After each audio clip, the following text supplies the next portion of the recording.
عورتیں بہت سی کہتی ہیں کہ بھائی ہم جو ہیں وہ امام زمانے کے لیے ظہور میں اٹھائے جانے کی دعا کیوں کریں؟ تو زیادہ تر ملتا ہے کہ مرد حضرات ہی یہ دعائیں کرتے ہیں، عورتیں اپنے اٹھائے جانے کے لیے دعا نہیں کرتی۔ دیکھیے بہار الانوار کی 52ویں جلد میں علامہ مجلسی نے لکھا ہے کہ 300 افراد جب مکے میں موجود ہوں گے امام زمانہ کی مدد کے لیے، ان میں 50 عورتیں بھی ہوں گی، لہذا عورتوں کو بھی ویسے ہی دعا کرنی چاہیے جیسے مردوں کو۔ آج آقا نجم الدین طبسی، ان سے ہماری حج پہ ایک درس کے اس میں ملاقات بھی ہوئی تھی، ان کا ایک درس سننے کا موقع بھی ملا تھا۔ یہ خود فرماتے ہیں کہ ظہور سے قبل اور ظہور کے بعد کی جتنی بھی روایت ہیں اس میں دجال کی اکثر پیروکار جو ہیں عورتیں اور یہودی ہوں گے، ان کے مقابلے میں پاک دامن اور عقائد حق کی حفاظت کرنے والی ثابت قدم عورتیں یہ بھی احقاق حق اور ابطال باطل کے لیے باقاعدہ جد و جہد اور تبلیغ کریں گے۔ دیکھیے یہ بڑی اہم بات ہے، یہ ایسا نہیں کہ آپ کو ایسی تربیت کرنی ہے کہ امام زمانے کے سپاہی آپ مہیا کر سکیں۔ یہ جو خاتون آپ کے سامنے ہیں یہ آقا حسن نصر اللہ کی والدہ گرامی، کیسی تربیت کی کہ اتنا بڑا مجاہد انہوں نے جو ہے وہ پیدا کیا۔ اچھا، بعض ناصران خواتین کی جو تعداد ہے وہ تقریباً 7700 یا ایک روایت میں 7800 بھی بیان ہوئی، جو حضرت حجت کی مختلف کاموں میں مدد کریں۔ اور ابن حماد نے جو روایت نقل کی ہیں اس میں تقریباً 1000 مومن مردوں کا ذکر ہے اور اسی طریقے سے عورتوں کا بھی ذکر ہے، اور پیغمبر اسلام کی ایک روایت میں 800 مردوں کا ذکر آیا ہے اور 400 عورتوں کا ذکر آیا ہے، اور شرط اس میں یہ بیان کی گئی کہ یہ افراد جو اٹھائے جائیں گے یہ اس وقت یہ سب سے زیادہ بہتر ہوں گے، گزشتہ لوگوں سے زیادہ صالح تر ہوں گے، یعنی اچھا ہونا، صالح ہونا یہ ایک شرط ہے ظہور امام کے سلسلے۔ اور چھٹے امام نے جو مفضل ابن عمر سے جو روایت بیان کی اس میں 13 عورتوں کا خصوصیت کے ساتھ ذکر کیا، 13 عورتوں کا، 9 عورتوں کے امام نے نام بھی بتائے ہیں، 9 عورتوں کے وہ نام میں ابھی تیزی سے گزر رہا ہوں، اس کے بعد ایک ایک نام پہ رک کے تھوڑی سی تفصیل بیان کروں گا، لیکن آج وقت بہت ہی کم رہ گیا۔ اس میں ایک ہے سیانہ معاشطہ، دوسری ہے حبابہ والبیہ، ابھی دوبارہ یہ نام آئیں گے تو اس وقت لکھ لیجیے گا، اس وقت جب میں ڈسکرپشن بیان کروں گا۔ ایک ہے ام خالد جہنیہ، سمیہ، ام ایمن، یہ اٹھائی جائیں گے سب ظہور امام کے وقت، پھر میں ان کی خصوصیات بتاؤں گا، یہ خصوصیات انشاءاللہ آپ پیدا کریں گے تو آپ بھی اٹھائی جائیں گے۔ قینوہ رشید حجری کی بیٹی، زبیدہ خاتون، ام خالد احمسیہ، ام سعید حنفیہ، ام خالد جہنیہ، نصیبہ، اور یہ سب کے سب نام خصائص فاطمیہ نامی کتاب ہے اس کے اندر بھی ذکر ہے۔ البتہ منتخب بصائر الدرجات جو کتاب ہے اس کے اندر 2 عورتوں کے نام اور آئے ہیں، وطیرہ اور احبشیہ۔ نماز وطیرہ جو نافلہ بھی ایک نماز ہے، تو وطیرہ اور احبشیہ۔ اچھا، اب اس میں سیانہ معاشطہ، حضرت حسقیل علیہ السلام کی بیوی تھی، فرعون کی بیٹی کی آرائش گر اور بیوٹیشن تھی۔ حضرت حسقیل جو تھے وہ حضرت موسیٰ کے تو موسیٰ پہ ایمان رکھتے تھے، اور فرعون کے چچازاد بھائی تھے، ان کی بیوی تھی۔ اچھا، رسول خدا جس وقت سفر معراج پہ جا رہے تھے اور مکے اور مسجد اقصیٰ کے درمیان سیر ہو رہی تھی، تو درمیان میں اچانک سے پیغمبر اسلام کو زبردست خوشبو آئی جو پیغمبر نے اس سے پہلے نہیں سنی تھی۔ کہا جبریل یہ کیسے خوشبو ہے؟ کہا یہ حضرت حسقیل علیہ السلام کی بیوی جو موسیٰ ابن عمران پر ایمان رکھتی تھی اور اپنے ایمان کو چھپائے ہوئے تھی، ان کی خوشبو ہے، یہ آرائش گھر تھی۔ جبریل نے کہا یہ جب کنگی کر رہی تھی فرعون کی بیٹی کے سر میں، اس وقت ان کے ہاتھ سے کنگھی چھوٹ کے گر پڑی، تو اچانک ان کے منہ سے نکلا بسم اللہ۔ تو فرعون کی بیٹی چونک گئی، کہا کہ تو نے کیا میرے باپ کی تعریف کی؟ اس نے کہا نہیں، میں نے اس کی تعریف کی جس نے تیرے باپ کو بنایا اور تیرے باپ کو بھی وہی نابود کرے گا۔ اب تو وہ فوراً بھاگی فرعون کے پاس آئی، کہا کہ اس نے یہ تو موسیٰ کے خدا کے اوپر ایمان رکھتی ہے۔ فوراً فرعون نے بلایا، کہا کہ یا تو میری خدائی کا اعتراف کرو۔ اس نے کہا نہیں، میں اعتراف تو نہیں کروں گی، میں تو میرا خدا وہی ہے جو خدا وحدہ لا شریک ہے۔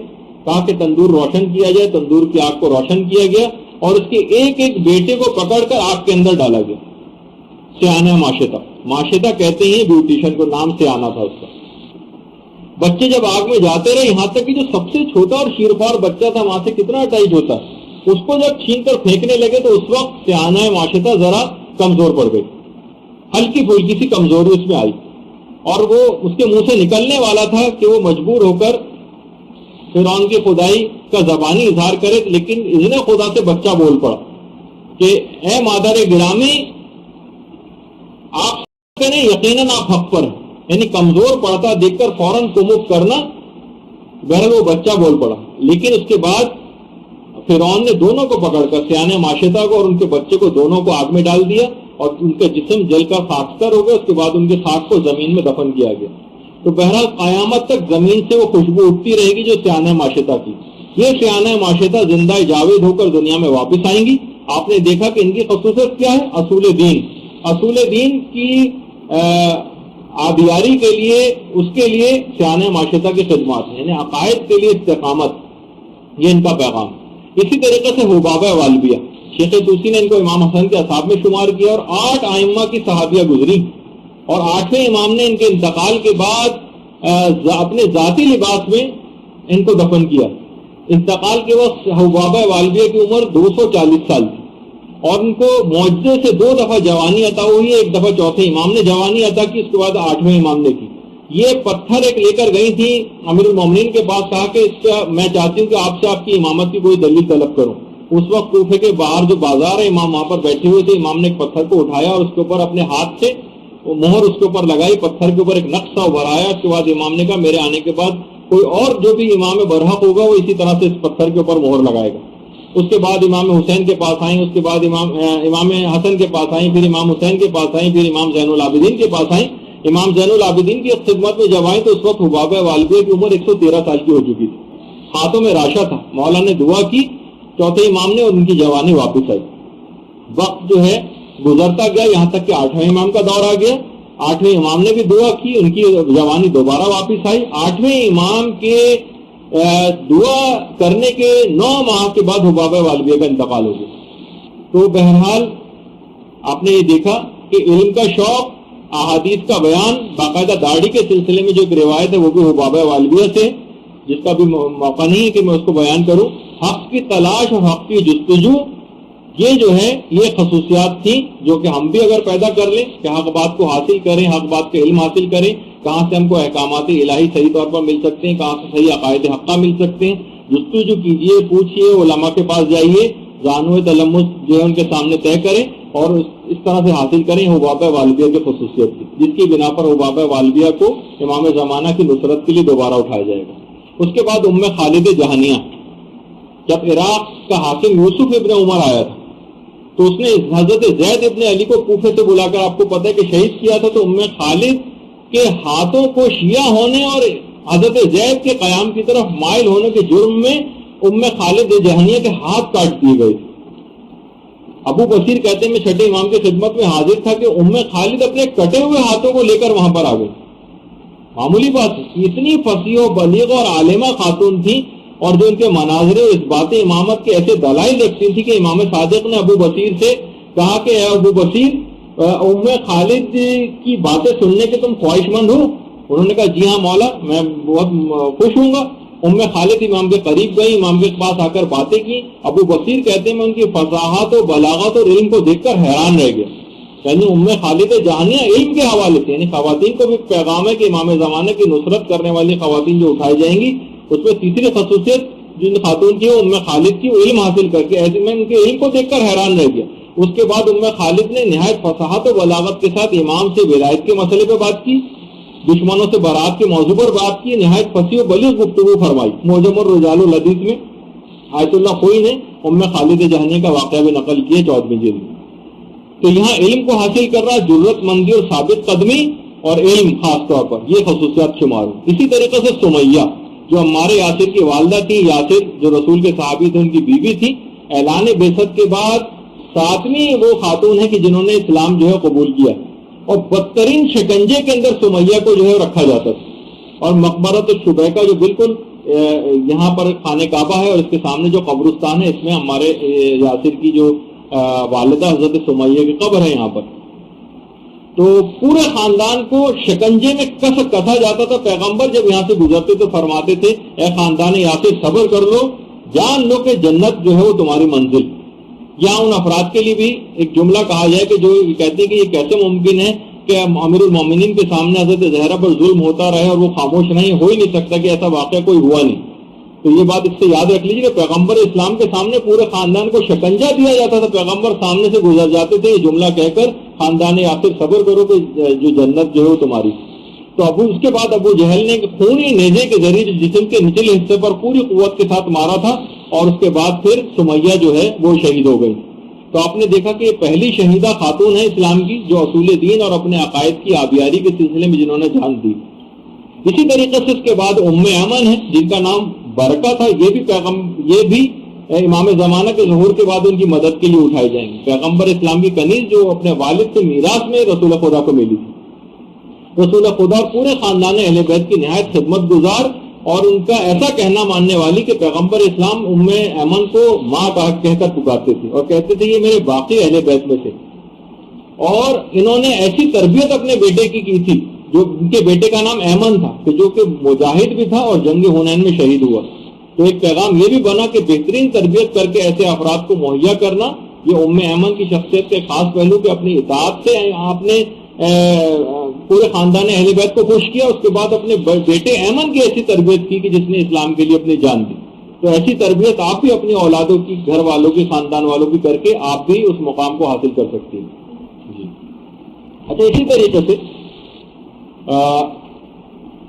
اب بہت ساری چیزیں اس کے اندر اور بھی ہیں لیکن اتنا وقت نہیں ہے. اور اس کے علاوہ یہ کہ بہت سارے علماء ابھی اور بھی آپ کی خدمت میں آئیں گے اگرچہ بات مکمل نہیں ہو سکی ہے. لیکن بہرحال اس کے بعد رشید حجری کی بیٹی قنوہ کہ باقاعدہ رشید حجری کے ہاتھ پاؤں قطع کر دیے گئے تھے اور اپنے باپ کو خود اٹھا کر لے کے گئی. اور اس کے بعد جب انہوں نے فضائل امیر المومنین بیان کرنے شروع کیے تو قنوہ کہتی ہے کہ اس کے بعد ابن زیاد کے لوگ آئے، انہوں نے میرے باپ کی زبان بھی کاٹ دی. تو آپ خود سوچئے کہ اتنے مظالم کو برداشت انہوں نے کیا اور اتنی جمع مرضی کے ساتھ یہ سارے جو ہے وہ مقابلے کیے. اور اسی طریقے سے زبیدہ خاتون یہ ہارون رشید کی بیوی تھی، لیکن آپ دیکھیں کہ جب محبان اہل بیت میں سے تھی، ہارون جب اس عقیدے سے آگاہ ہوا کہ یہ شیعان علی میں سے ہیں تو اس نے قسم کھائی تھی کہ میں زبیدہ کو جو طلاق دے دوں گا. لیکن اپنے اخلاقیات اور چیریٹی اور صدقات اور اخلاق حسانہ سے ایسی متصف تھی اور اسی میں معروف تھی کہ جس وقت مکے میں ایک پانی مشق کی قیمت جو ہے وہ 1 دینار سونے کی ہوا کرتی تھی اور حاجیوں کے لیے جو ہے پانی کا شدید مسئلہ تھا، تو اہل مکہ کو سیراب کیا تھا اور پہاڑوں اور دروں کو کھود کے 10 میل دور سے حرم میں نہر نکال کے لے کر آئی. 100 کنیزیں ایسی زبیدہ خاتون کے پاس تھیں جو کہ ساری کی ساری حافظہ قرآن تھی اور ہر ایک کا وظیفہ یہ تھا کہ ایک جز قرآن کو اس طرح سے پڑھیں کہ اطراف کے گھروں میں تمام رہائشی مکانات تک اس قرآن کی تلاوت کی آواز جائے. ان کی خصوصیت کیا تھی؟ یعنی ظالم بادشاہ کی بیوی تھی لیکن دنیاوی چکا چوند اور زرق برق لباسوں اور زیورات سے متاثر نہیں ہوئی بلکہ ان دنیاوی نعمتوں کو اسلام کی راہ میں خرچ کیا اس لحاظ. اچھا، اسی طریقے سے جو ان کی کاخ میں ان کی قبر بھی ہے زبیدہ خاتون کی. اس کے بعد ام خالد احمسیہ یہ بھی امام کی نصرت کے لیے اٹھائی جائیں گی جس طرح سے زبیدہ خاتون کہ باقاعدہ ایسی بیمار تھی کہ طبیبوں نے شراب کے علاوہ کوئی حل نہیں بتایا تھا. امام کے پاس آئی تھی اور کہا کہ مولا آپ اجازت دیں تو میں شراب پیوں گی ورنہ نہیں. امام نے جب منع کر دیا تو اپنی تندرستی کی نعمت کو مسائل فقہ اور مسائل شریعہ معلوم کر کے اور اس پر سختی کے ساتھ عمل میں جان دے دی لیکن شراب کو پیا نہیں. کتنا بڑا مقام حاصل کیا. آپ نے دیکھا کہ ابھی تک عقائد کی آبیاری کے حوالے سے اور زبیدہ خاتون نے جو اخلاقیات کے حوالے سے اور ام خالد احمسیہ نے مسائل فقہ پر اور اسلامی احکامات پہ عمل کے حوالے سے اپنی جان دی ہے. اور یہ اگر ہم بھی اپنی زندگیوں میں اس چیز کو راسخ کریں، ان کی خصوصیات جو آئی ہیں جن کی بنا پر اٹھائے جائیں گے اپنے اندر بھی اگر ہم پیدا کر لیں تو انشاءاللہ آپ دیکھیں گے کہ ہم اور آپ خود بھی جب سختی کے ساتھ ان پر عمل درآمد ہوں گے تو امام زمانہ کی ناصرین کے لیے ان خصوصیات کی بنا پر اٹھائے جانے کے اہل ثابت ہوں گے. اور اسی طریقے سے بہت ساری خواتین اور ہیں لیکن ان کا اس وقت میں تذکرہ اب اس وقت فی الحال نہیں کر سکتا، گفتگو بس ایک لحاظ سے یہاں پر روکتے ہیں. تو یہی ہے، آپ کو بہت اچھا ایک موقع اس سلسلے میں ملے گا. چند خصوصیات خواتین کی اور باقی تھیں لیکن لب و لباب ان کا بھی یہی ہے. تو علوم کے لحاظ سے آپ یہ دیکھ لیں کہ سب سے اہم ترین چیز یہ کہ آپ کو علم حاصل کرنا ہے. خود امام زمانہ علیہ السلام کی جو والدہ گرامی تھی حضرت نرجس خاتون روم کی شہزادی تھی،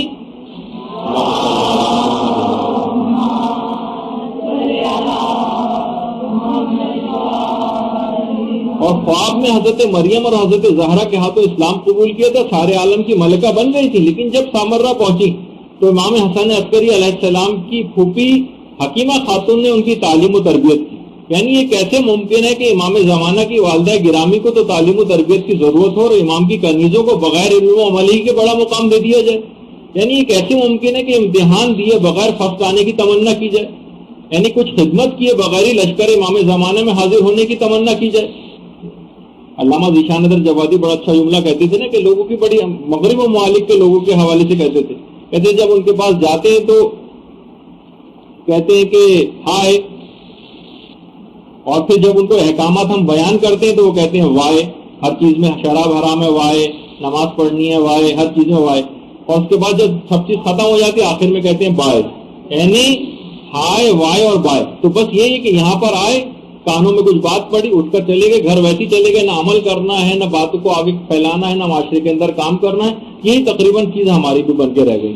آخر میں فقط پروردگار عالم سے دعا ہے کہ ہمیں اس قابل بنا دے کہ ہم کچھ کر کے لشکر امام میں شامل ہونے کی تمنا کر سکیں، صرف باتیں ملانے والے نہ بنے، کیونکہ کامیابی تو کام سے ہوگی نہ کہ حسن کلام سے ہوگی. برحمتک یا ارحم الراحمین وصلی اللہ علی محمد وآلہ الطاہرین.